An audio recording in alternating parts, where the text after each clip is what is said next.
নমস্কার, সকলকে স্বাগত জানাই উপমন্যু কথার তৃতীয় পর্বে। এই উপমন্যু কথা সম্পর্কিত দুটি ভিডিও ইতিমধ্যেই আমাদের ফেসবুক পেজ এবং আমাদের ইউটিউব চ্যানেলে পোস্ট করা হয়ে গেছে। এটি আমাদের তৃতীয় পর্বের ভিডিও।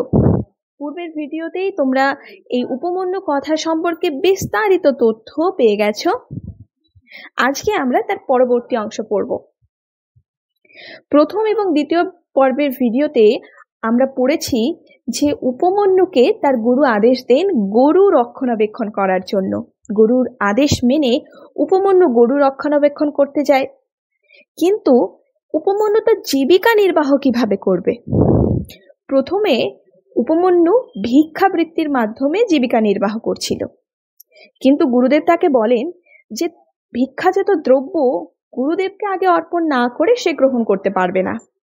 যথারীতি গুরুর আদেশ মেনে পরবর্তী ক্ষেত্রে উপমন্যু তার ভিক্ষাজাত দ্রব্য গুরুকে অর্পণ করে পুনরায় ভিক্ষা করতে যেত, কিন্তু গুরুদেব এতেও বাধা দিলেন। কোনো উপায় না পেয়ে উপমন্যু গরুর দুগ্ধ পান করে জীবিকা নির্বাহ করত, কিন্তু গুরুদেব এবারও বাধা দিলেন। শেষে উপমন্যু গরুর ফেনা খেয়ে জীবিকা নির্বাহ করতে লাগলো, কিন্তু এবারও তো যে শেষ রক্ষা হলো না। উপমন্যুকে গুরুদেব ফেনা খেতেও বারণ করলেন, বললেন তুমি কিন্তু এতে পাপের ভাগীদার হচ্ছ। এইবার উপমন্যু যে কিভাবে তার জীবিকা নির্বাহ করবে বা তার পরিণতি বা কি হবে, এই অংশ নিয়ে আমাদের তৃতীয় পর্বের ভিডিও। তাই বেশি দেরি না করে চলো আমরা পরবর্তী পড়ার দিকে এগোই। শুরু হচ্ছে উপমন্যু কথার তৃতীয় পর্ব। सा तथा इति प्रतिज्ञाय निराहारस्ता गा अरक्षत। অর্থাৎ সে তাই হোক এইরূপ প্রতিজ্ঞা করে পুনরায় গরুগুলিকে রক্ষা করতে লাগলেন। এখানে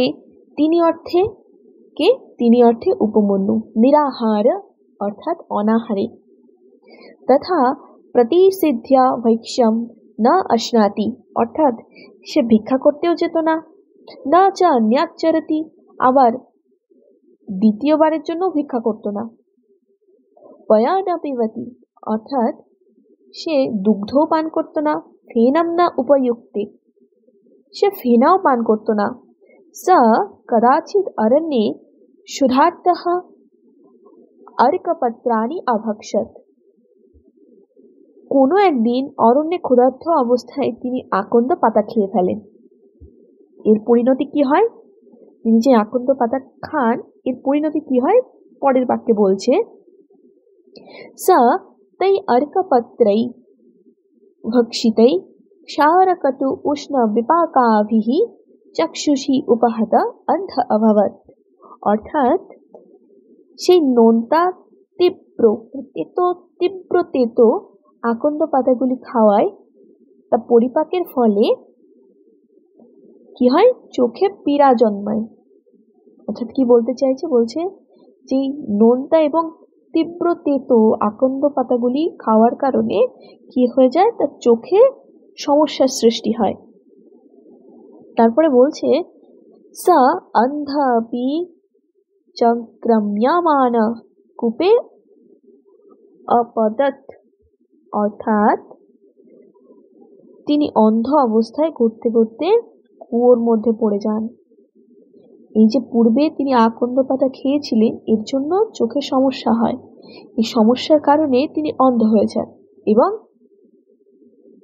তিনি কি হয়? কুয়োর মধ্যে পড়ে যান। আধা তসমিন না আগাচ্ছতি অর্থাৎ তারপর উপমন্যু না আসায়, এখানে তসমিন অর্থে বলছে উপমন্যু, অর্থাৎ উপমন্যু না আসায় উপাধ্যায়ঃ শিষ্যান অবোচত অর্থাৎ গুরু শিষ্যদের বললেন, ময়া উপমন্যু সর্বতঃ প্রতিষিধ্যঃ আমি উপমন্যুকে সবকিছুই নিষেধ করেছি, স নিয়তম কুপিতঃ সে নিশ্চিতভাবে ক্রুদ্ধ হয়েছে, তথা না আগাচ্ছতি তাই হয়তো সে আসছে না, চিরাগত উচ্চাইতি, দীর্ঘকালের জন্য হয়তো সে চলে গিয়েছে। স এবং উক্ত্বা গত্বা, সে এই কথা বলে গত্বা অরণ্যম উপমন্যু আহ্বানং চক্রে, অর্থাৎ কি বলছে, এই কথা বলে গুরু অরণ্যে গিয়ে আহ্বান করলেন। কাকে আহ্বান করলেন? ভো উপমন্যু, যে বৎস উপমন্যু। এখানে কাকে আহ্বান করছে? উপমন্যুকে আহ্বান করছে। কে আহ্বান করছে? গুরু। ক আসি বৎস এহি ইতি, কোথায় গিয়েছো? অর্থাৎ যখন উপমন্যু ফিরে আসলো না, তখন তার গুরু তাকে অরণ্যে খুঁজতে গেলেন। স তদ আহ্বানম উপাধ্যায়াত শ্রুত্বা, অর্থাৎ উপমন্যু গুরুর ডাক শুনে, অর্থাৎ গুরুর এই আহ্বান শুনে, প্রত্যবাচ উচ্চাই, অর্থাৎ উচ্চস্বরে বললেন, আয়াম अस्मि, আমি এখানে, ভো উপাধ্যায়ঃ, হে গুরুদেব, কূপে পতিত ইতি, আমি কুয়োতে পড়ে গিয়েছি। স তম প্রতি উবাচ, গুরু তাকে বললেন, কথম আসি কূপে পতিত ইতি, তুমি কূপে কিভাবে পড়ে গেলে? স তম প্রতি উবাচ, প্রতি উত্তরে গুরুকে তিনি বললেন, তিনি অর্থাৎ উপমন্যু। তার প্রতি উত্তরে উপমন্যু গুরুকে বললেন, अर्कपत्राणि ভক্ষয়িত্বা অন্ধীভূতঃ अस्मि, আকন্দর পাতা খেয়ে আমি অন্ধ হয়ে গেছি। अतः কূপে পতিত ইতি, তাই কুয়োতে পড়ে গেছি। তম উপাধ্যায়ঃ প্রতি উবাচ, গুরু প্রতি উত্তরে তাকে বললেন, অশ্বিনী স্তুহি, অর্থাৎ তুমি অশ্বিনী কুমারদ্বয়ের স্তব করো। গুরু তাকে কোন দেবতার স্তব করতে বলেছিলেন? এই প্রশ্ন আসতে পারে তোমাদের পরীক্ষায়, অর্থাৎ তখন তাহলে উত্তর কি হবে? অশ্বিনী কুমার। তৌ তাম চক্ষুরন্ত্যম করিষ্যতঃ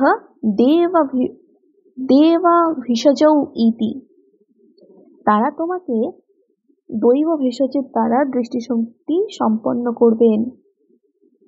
তাহলে গুরু তাকে অশ্বিনী কুমারদ্বয়ের আহ্বান কেন করতে বলছেন? কারণ তারা দৈব ভেষজের মাধ্যমে উপমন্যুর দৃষ্টি ফেরত আনবেন। স এবং উক্ত উপাধ্যায়েন স্তোতুম প্রচক্রমে দেবৌ অশ্বিনৌ, গুরু এইরূপ বললে তিনি অশ্বিনী কুমারদ্বয়ের স্তব করতে আরম্ভ করলেন। এখানে তিনি অর্থে উপমন্যু। যখন গুরু বললেন যে তুমি অশ্বিনী কুমারদ্বয়ের স্তব করো, তখন উপমন্যু গুরুর কথা শুনে অশ্বিনী কুমারদ্বয়ের স্তব করলেন। তেন অভিষ্টুতৌ অশ্বিনৌ আজগ্মতু, তার স্তবে সন্তুষ্ট হয়ে অশ্বিনী কুমারদ্বয় আসলেন। আহতু চ এনম, এবং তাকে বললেন, প্রীতৌ স্ম,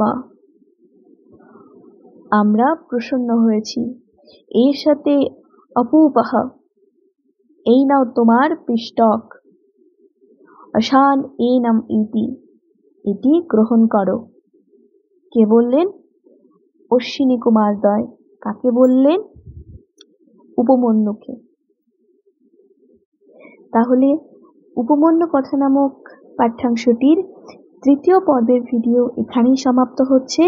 পরবর্তী অংশ তোমরা চতুর্থ ভিডিওতে পাবে, এবং এই চতুর্থ ভিডিওই আমাদের উপমন্যু কথার অন্তিম পর্ব। সকলকে ধন্যবাদ।